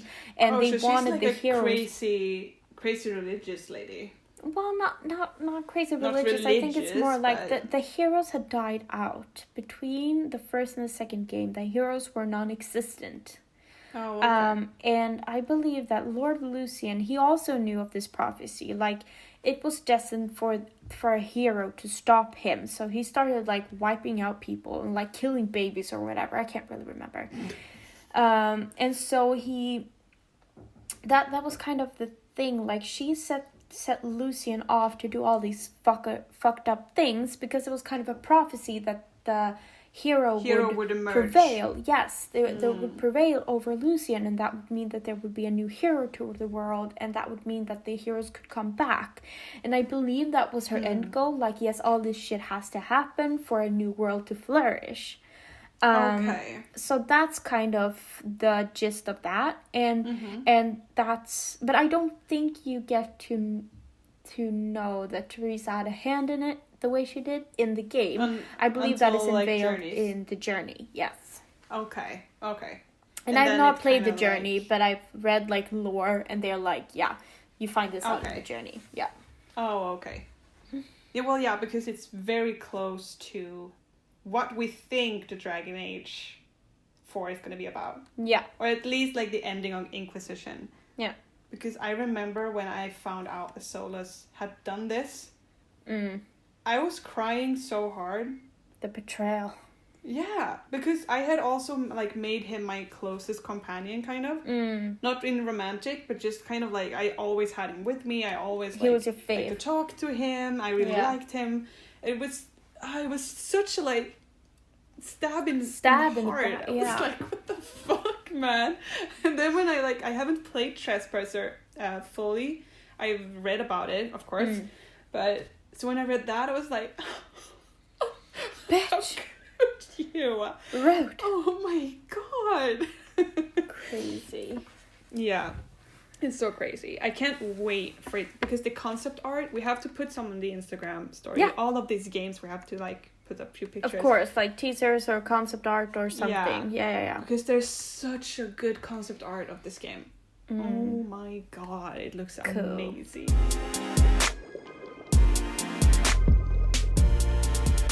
So, I have 2 games that I kind of didn't really get time to talk about fully, but I'm just gonna mention them because they are still very huge games. Yeah. So and first I mean, we have time. I don't. Yeah, but the first one is I have time to talk about all of it. The second, I do not have time to talk about. Okay, shit. Go for it. Because that was the one that I fell down a hole, and it's we're gonna come there. We'll get there. But the almost this one is the Hogwarts Legacy. Yes. One. And that one might be released in 2022. So it's far away, but it's not like too far away. I hope.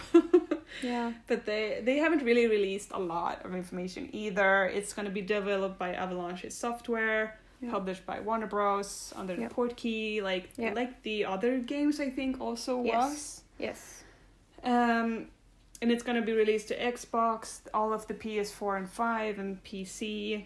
Oh really? I thought it was only the PlayStation. That's a good information. No. What I read, it's going to be Xbox and PC as well. Okay, good. So I really hope that because I want it on my new PC. Yeah. I have mixed feelings about this. I spoke a little bit. I touched on this on my stream a few nights or like last week. Yeah. Because I've had a little bit of a difficult relationship with my love for Harry Potter the last year or so, because of a certain person that has written the books and her views on... I was just about to say something about that. Yeah, and her views on people and their rights to be who they feel that they should be, and they are. And it honestly, it makes me a little bit upset. I'm not gonna lie. Like, no, I understand. Because it's completely understandable. I grew up. You kind of don't want to. You kind of don't want to give her more power and money. No. Because I grew up with Harry Potter. I've always loved Harry Potter. I have 2 Harry Potter tattoos. I've read all the books several times. I love the movies. I played an RPG. I was in an RPG community online for several years. Still kind of am. Yeah, so long. Because of the people more. Because I don't really play it anymore, but I'm still in touch with the people. And Harry Potter's done amazing things for my life.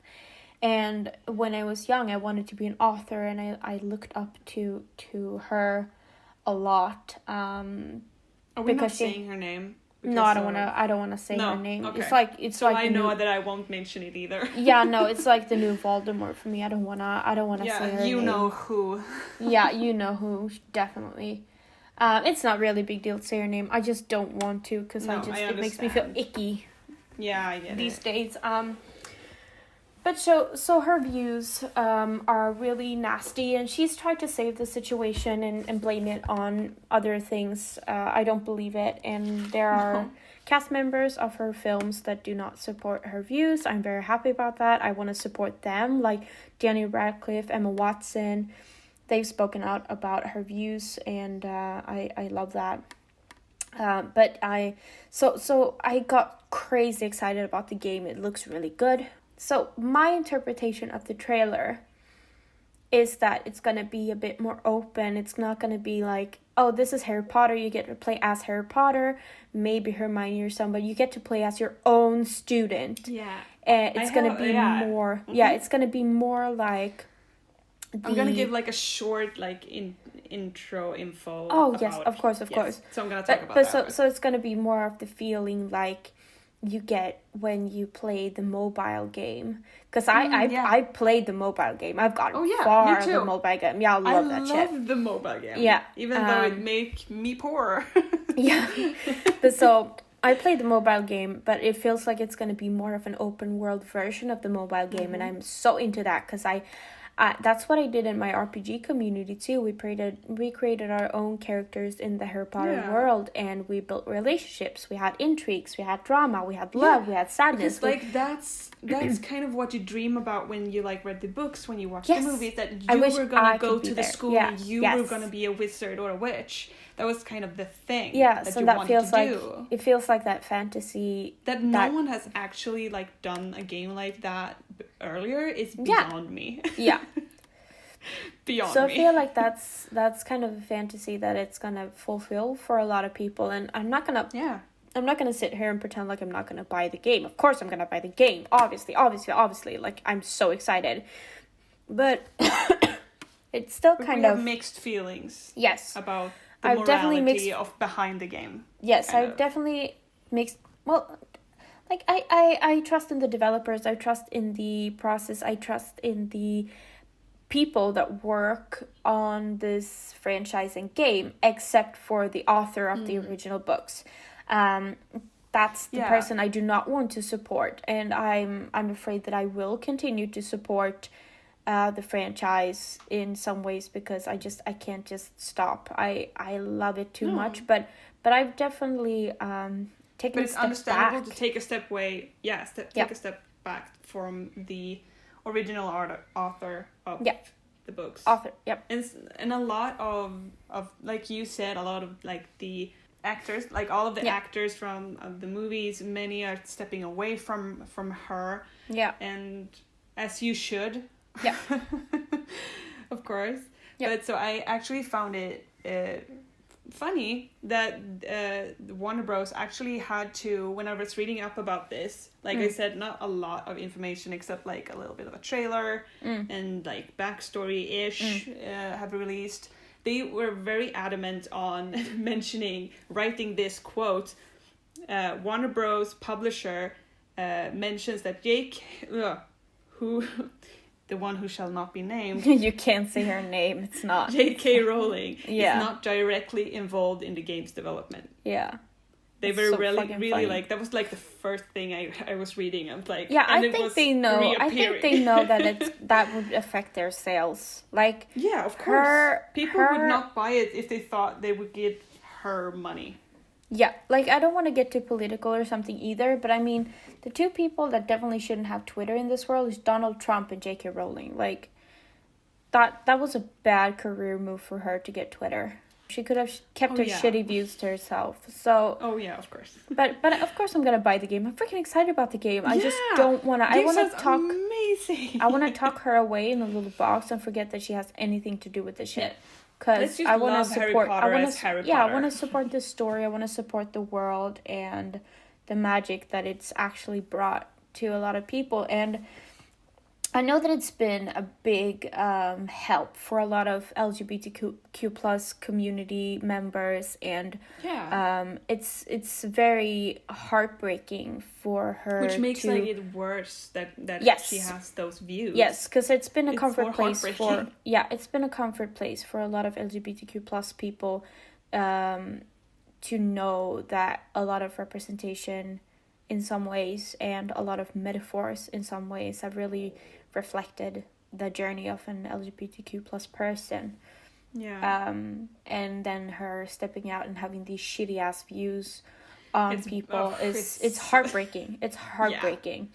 Yeah. So let's not talk about her anymore. She's a piece of garbage. And I'm freaking excited about the game. I hope it's gonna be great.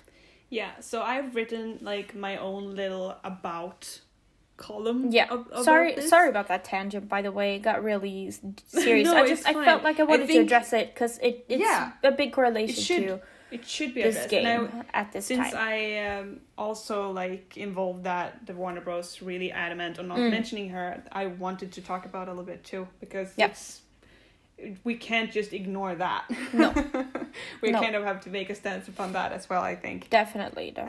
So let's just see Harry Potter as the Harry Potter and go into that kind of world. Yeah, I just want to say that. Sorry, I just want to say real quick. I think Daniel Radcliffe, who plays Harry Potter in the films, he said something about that. He was like, I really sincerely hope that doesn't take away from people's love from Harry Potter, because what Harry Potter and the story is, it's just so separate at this point. It's like its own entity at this point. Like, it totally hopefully it doesn't affect people's relationship too much with the franchise, because she basically doesn't control the franchise anymore. It's its own thing at this point. He said something about that. Like, I hope people don't let that affect their relationship too much. And it's I just want to say that, So, short about what I've read about this game then. Yeah. Hogwarts Legacy is set to take place in the late 1800s. Yeah, so this is before the War of Hogwarts, before Voldemort, before Harry Potter, before anything of that. This is going to be set back in time, which I look forward to. It's going to be fun. Oh, definitely. A little bit more like oldie-timey, and I look forward to that. Yes. As we get to play as a student at Hogwarts, you are allowed to choose your house and attend various classes at the school. The game is an open-world RPG where you can decide to explore the Forbidden Forest or head for a butterbeer in Hogsmeade Village. Yes. You will learn different spells, how to brew potions, and tame magical beasts. Yes. The game will also have a morality system, which makes for an interesting gameplay. Yeah. So I think like the gameplay could be compared to like Dragon Age, Fable, Mass Effect, and so on, because of the morality system, which we talked about. You could create drama, you could be a good guy, you could be a bad guy, you could be like just a smart head. You can be the person that you want to be, and it will be much more RPG kind of game. Hopefully it will also kind of be it. I'm thinking that they have potential also to make the game worth exploring several times. Yes, because you want to take other turns in different spaces. Say that you want to be a Ravenclaw and you want to join the choir and the Quidditch team, and that has different quests, and that has different intrigues, and that has different characters you can meet and build relationships with. Or maybe you'll be a Slytherin and you'll join the club for wizards chess, and you'll hang out at the or you'll hang out at Hogsmeade like every chance you get, and maybe you get really into making magical candy and all that stuff. Like, you can do all of this. There will be so many different roads to take. Yes, which will, like you said, make you want to return and play it again and again. Yeah, and again. like we've talked a little bit about things. Like Skyrim and stuff. Like, you want to try the companions, and then you want something, you want to try this character and this trait, and maybe not as open as Skyrim, but maybe it's more like, because then you'll get to experience the different houses and the common rooms. And I can't wait to run around in that castle, and you feel like, okay, I have class in 30 minutes, I can do something in that time. Like, feel like that freedom, it's gonna be so nice. Yeah, I mean, I tried to RP. Excited. I tried to RP when I played the Harry Potter games on PC when I was younger. I didn't really progress much. Once more, my love for RP rose to the occasion, and I walked around and checked classrooms and pretended to go to class and stuff. Like, I played in the game, and now we can do that for real. Oh my god, I can't wait. I really do hope, because they have just released 2022 as the year. They haven't put a date on it, so it could just as well be 2023. We don't know. But I think 2022 should be accurate, because now it's the beginning of 2021, and they still have kind of a solid trailer going, and I feel like if it can't be too far off. No, I read somewhere that there was I don't remember if it was the general director of the game developers. I don't know, but there was a guy who's important at least, and he said something, teasing something about it being maybe 2022 April. Oh, cool. So that's pretty early 2022. Yeah, cool. So let's hope for that. That would be amazing. That would be the coolest thing ever. I can't even. Yeah. That's gonna be great. I think this game can be described as a millennial's wet dream in a lot of ways, because there's so many millennials that have grown up with the Harry Potter series, and I know a lot of Gen Z, they're like, oh god, millennials are so stupid. They always write their Hogwarts houses in their bios and stuff. And it's just too accurate. It's ridiculous. I mean, a lot of millennials have really grown up with this series, but it explains yourself so well. Yes, it does. It does. In one house, people can be like, oh yeah, that's that kind of person. Okay. Yeah. So I'm really excited. Yep. Yeah, I really hope it's April 2022.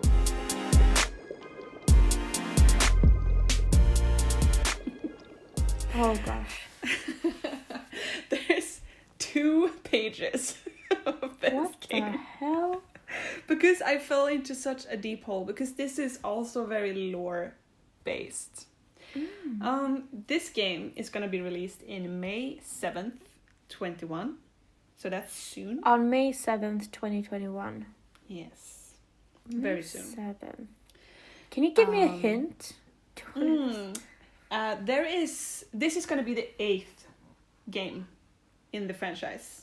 8 game. Yeah, they have 8. Have I played this game? I don't think so, no.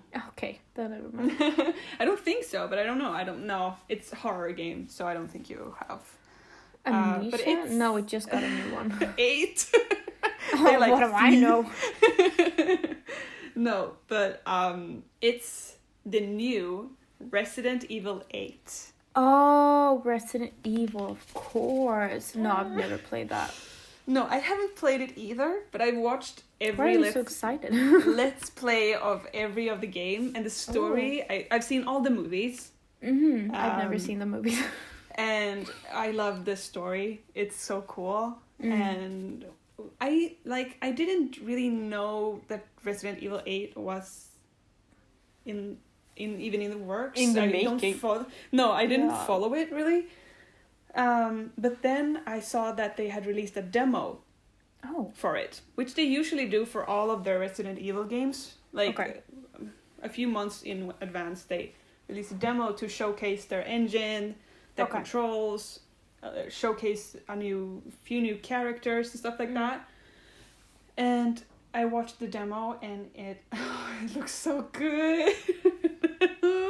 They have their own game engine that is called Resident Evil Engine. What? That is specifically made for Resident Evil. Which it looks so good. This new game, by the way, it's going to be called Village. And it is the direct prequel to Resident Evil 7, Biohazard. Okay. Because Biohazard and Village aren't really connected too much with the other Resident Evil games. Okay. So Resident Evil 1 to 6 are more like the same characters-ish, kind of the same, they are in the same places. Kind of. Yeah. But Resident Evil 7 took a left turn and they introduced new characters and a few new like lore pieces. Points. Okay. Yeah. So Resident Evil is a direct prequel to 7, so they are connected. Okay. This Resident Evil is going to contain vampires and werewolves. Oh, interesting. Which is new for Resident Evil at all. It's usually like the zombie game with monsters. It's usually like the worst thing you can find is like a very mutated zombie. Yeah. So that also caught my interest a little bit more because it's like, ooh, it's kind of a supernatural aspect all of a sudden. Werewolves. And it's going to be released on all the platforms. So you can play it on PS5, PS4, I think, and the Xbox and the PC. Okay, so when I watched the demo of this, watched someone play it, I fell in love and I decided I want to buy this game. I'm going to buy this game. I'm going to play it. It's going to be the first Resident Evil game I play, but I don't care. Why would you care? No, why would I care? So, like, they haven't really released a lot of information about this game either. Okay. Story-wise, they have kind of just introduced, like, what in the beginning of the game, what is happening, what you're aiming to do, and then nothing else. Okay. So why do you want to play it? Like, what is the intrigue for you? The first thing was that it looked so good.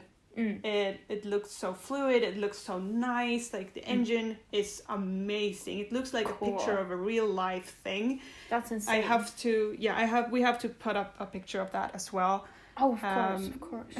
But then I also have always liked the stories of the Resident Evil games. Mm-hmm. And then when they mentioned vampires and werewolves, and it was a prequel to Resident Evil 7, which I also liked, but I didn't play.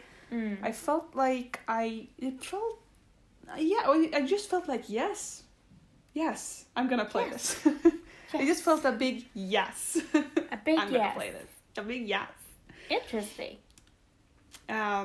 So I'm gonna give a short introduction to this game that they have released themselves on the website. Yeah. So this is how they introduced the game. Yes. And we're gonna have to go through a few things since a lot of people don't know the backstory of a few characters and a few names. Including yours truly. Yes. Hence why the whole, you know? Yes. So this is how they describe the new game on their website. Set a few years after the horrifying events in the critically acclaimed Resident Evil 7 Biohazard. Mm-hmm. The all-new storyline begins with Ethan Winters and his wife Mia living peacefully in a new location, free from their past nightmares. Just as they are building their new life together, tragedy befalls them once again when BSAA Captain Chris Redfield attacks their home, kills Mia, and kidnaps their daughter. Ethan must once again head into hell to get his daughter back. Confusion. Yeah. There's a lot of names. Since it is a direct prequel to Resident Evil 7. Yeah, I guess Ethan would be a recurring character. Yeah, both Ethan and Mia and Chris have I thought been Mia a was part killed. She is killed in the beginning of Village, the new game. Resident Evil 8. But that's a prequel. No, Isn't prequel the one that comes after? No. I don't know if I'm being stupid or you're being stupid. Because a sequel, the second. Sequel. Yes, I meant sequel. And a prequel is something that happens previous. Yeah. Okay, sorry. Sequel, I meant that. Because that's, Evil 8. I think we had a confusion about this earlier in the podcast too, where you said prequel and I was confused. Oh, well, let's just clear that. I meant sequel when I said prequel. Yeah. Big brain fart. Yeah, no biggie. But so what you meant, yeah, because that's what I was confused about. So the Biohazard came before and Village is coming out now. Yes. Is Village taking place before or after Biohazard? After. Oh, okay. That makes sense. Because I was like, why would Mia be killed before she was alive? Are you guys with me? Yeah, so most likely, if it was confusing, when Hilda says prequel, she means afterwards. But now we're not confused anymore. No, we're not confused. I got it now. So Mia dies in the latest one. And her and Ethan were characters in the first. Yes. Or the one before. Exactly. I gotcha. So I'm just gonna give a quick story on Resident Evil 7. Yes. I'm not really gonna give any spoilers here. It's just kind of the story, what's out to happen. So Ethan Winters is the protagonist of Resident Evil 7, where he set out to find and rescue his girlfriend Mia after he got disturbing video messages from her showing her distress at her new workplace. Yeah. I don't really remember what she was doing at the new workplace, but she was like a nanny kind of thing for a family's daughter who was sick, and Mia is like a scientist, doctor-ish. Okay. Quickly put. So she was working for the Baker family, but soon realized that there was something really wrong going on.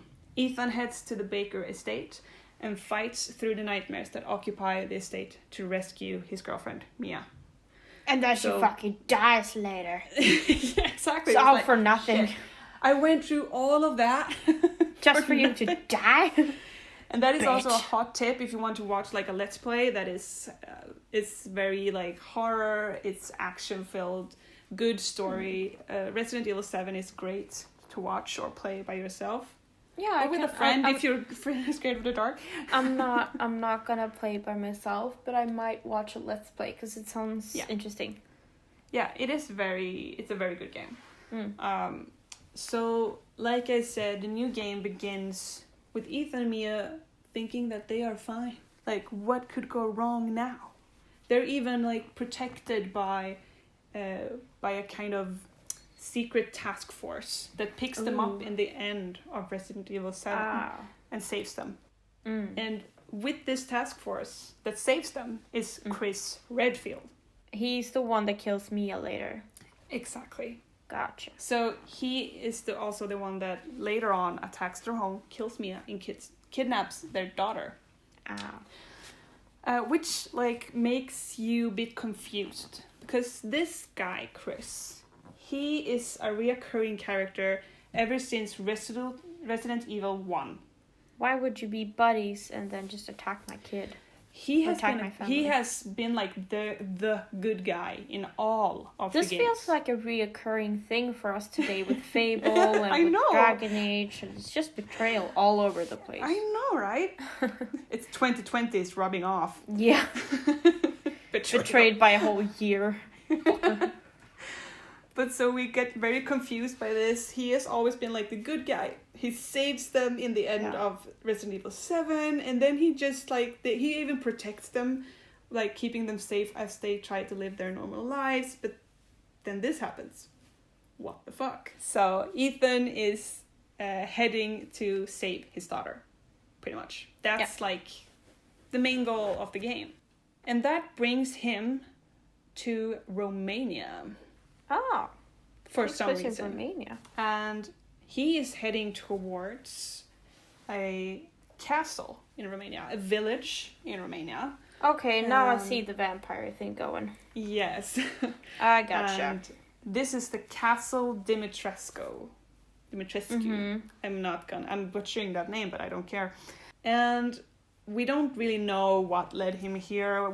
I guess we suppose that he knows that or thinks that his daughter is here. But the plot thickens a lot if you watch the trailer. There is a lot of name dropping his name.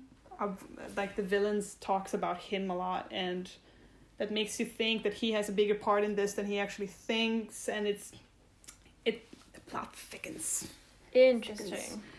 While he's in this village, you get to see like a few hints and few flashes of werewolves, but you don't really get to see a lot. It's just like that, you know that they're there. You get to see one big picture of a werewolf, but that's kind of it. You don't really know what they are, where they came from, kind of deal. But then you walk into the castle and you meet a very hyped person for this game, and her name is Alcina Dimitrescu. So she is like the lady of the castle. And she is the most hyped character for this game, and she's a tall vampire woman. Oh shit. And when I say tall, she hella tall. I mean, has to lower her whole upper body to get through doors tall. Like, oh shit, she's basketball player tall. She's 2 basket players tall. And she's like she's tall. Oh, she's like Hagrid tall. Yeah. At least, yes, she's a giant. She's so tall. Yeah. But she's like this typical like pale, beautiful vampire, and she's thick. She me thick or? Oh my god. Okay. What? I'm asking. What did you say? I asked, is she me thick or like? Oh. You know, I was reading her name at the same time, so I thought you said, because her name is Alcina Dimitrescu, I thought you said, is she thick? I was like, come on. Yes. No, I asked, is she me thick? Oh, she me thick. Yeah, she's thick. Hell she has like big boobs, and she's so big tall. Ass. She's like this Amazon woman, so people are so simping for this woman.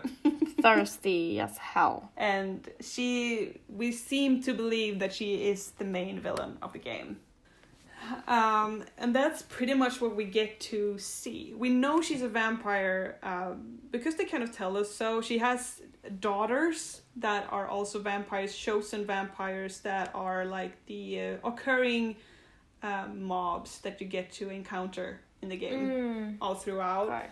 And the rest is just, we have to find out, pretty much. Interesting. We know we're there for some reason, and we know that Mia is dead, and we're trying to find our child. Interesting. That's it. Very interesting.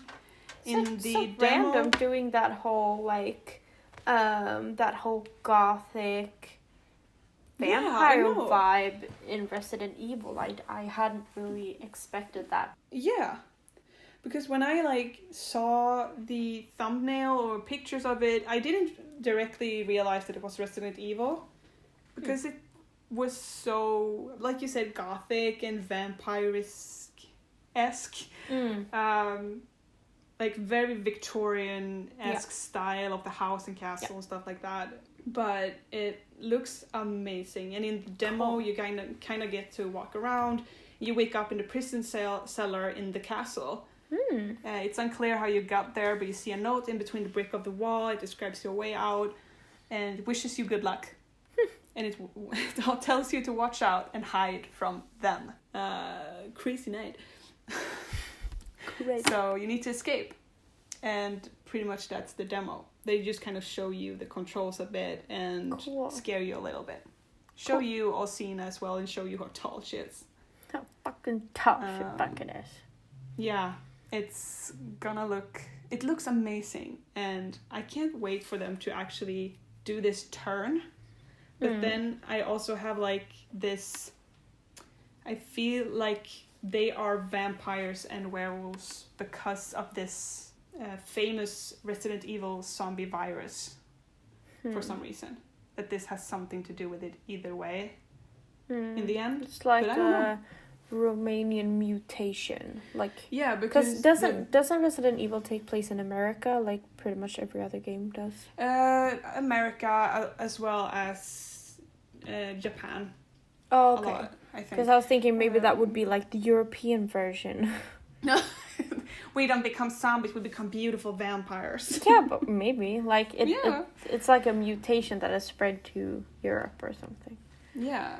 I don't know anything about the series, I'm just guessing here. It wouldn't be, it's not so strange that it would take different mutations because it's known that the virus is mutating people differently depending on, like, how much you take or how much, like, you get exposed by or what kind of the virus it is, and hence like the big scary monsters that are worse than the other zombies, stuff like that. Okay.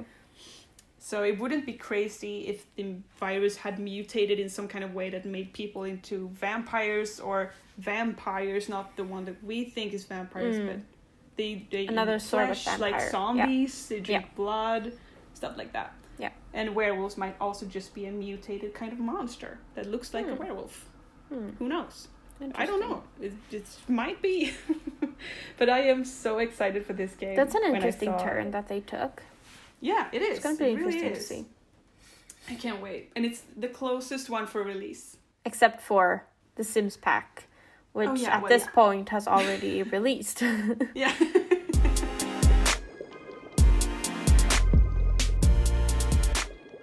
And I'm gonna leave it there. That's so cool. Like, I love hearing some about what we can actually start looking forward to, and hearing some interesting theories and conspiracies and what we know so far. Like, I've only known a few things, and I didn't even know we had some of these on the go. No, me neither. So when that's I was really looking cool. into this, it was like, oh wait, it's releasing so soon, or oh wait, it's releasing. They don't even have a date yet. Yeah. We already touched on this obviously, but I actually thought you were gonna do some more research into the Skyrim. I realized that too late. Or the Elder Scrolls, I should say. Yeah. I realized it too late, and then I had already gone too far deep into a few of these games. Yeah. I got so it was that. like, and there's not much to know yet either, so I'm sure we will do a follow-up on this one day. Oh yeah. There is so many games that we can look forward to in the future that I did not even touch on here. So I think we should have another episode about this in the future. I love conspiracy theories, obviously, and I love deep diving and just like guessing and reading people's assumptions and thoughts and what they saw that I didn't see, or what I saw and they did not see, and I love all those aspects. So I definitely appreciate you looking into this, because it was really interesting to hear. And it's gonna be, I'm excited for you to see the development of Dragon Age. And I mean, I'm obviously interested myself in some way, but not in the same way you are. And I am very hopeful for the Harry Potter game and for the Fable game. Yeah. And, we keep a lot of hope. We can only hope at this point. Yeah. Hope and just cross our fingers. Yeah. Pretty much. And another one we didn't mention is also, but like I said, we're not gonna go off too much, but I know in the last few days there's been more conspiracies about Sims 5. Oh yeah, I've seen that. Yeah. So that's something we can touch on further on down the road. Very interesting.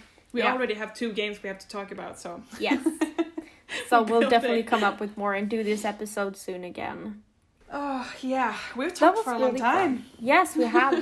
This is probably one of the longer recordings we've ever done. Because we usually stay on like 1.5 hours to 1:40 or something. And it's been 2 hours now. Yeah. I hope that you guys enjoyed. And I hope that it wasn't too much information about the games that you didn't know about or lore-wise. Or if I fucked up any lore, you please correct me. Yes, I'm or sorry me. I said prequel instead of sequel. I even written down sequel. I don't know why I said prequel. Oh, yeah, I don't hell know why. yeah. I think it stuck with me the first time and then I just kept going. So just, if you guys feel like joining the conversation, let us know either on the Instagram post or our YouTube or SoundCloud upload. Feel free to correct us about the lore. Let us know if you feel like you want us to discuss any other conspiracies or upcoming game theories or whatnot. Yeah, please just shoot ideas. It would be fun to see what you guys want us to talk about. Yes. Because it's been fun to see people so active on commenting and liking and stuff like that. Yes. It gets me so happy. Really happy, and we're really thankful for our friends and family. Big shout out to my dad, especially. Biggest fan. Yes, for being our biggest fan. And join the conversation. Prattle Potion, YouTube, SoundCloud, and Instagram. And thank you so much for this episode, Hilda. Thank you for checking in on all that. Thank you for having the penchant to listen to me. Of course. It was really, it was actually really interesting and fun. And I can't wait to see what the gaming world takes us in the future. Yes. So I will see you guys in the next episode. And have a nice day. Bye.